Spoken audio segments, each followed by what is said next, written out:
My number one tip for wiper fluid in a vehicle is never put water. I know it's a cheaper alternative, but it will freeze, and if it freezes, it expands. If it expands, it can crack the case, and then you're just down wiper fluid until you can repair the case. So always use the wiper fluid that's dedicated to the temperature that you live in. In the winter, in South Dakota, it could be anywhere between 40 degrees to -40. Always keep that full, never use water, and use the right stuff. Things that we see on wiper blades typically are the actual blades themselves start to peel off. When that starts happening, just replace the wiper blades. They're no good anymore.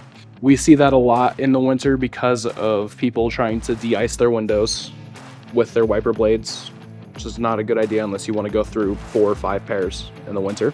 If they're frayed, shattered, anything else is broken on them, just bring them in, we'll check it out for you.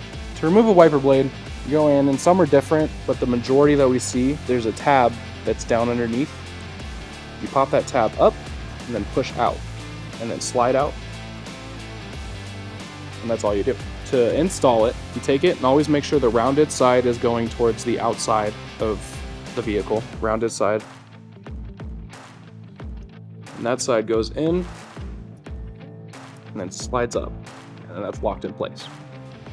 If you have any winterizing or service needs, go ahead and just get a hold of us at Granite Nissan at 342-3400. Got the 605. Or come see us at 2626 East Mall Drive.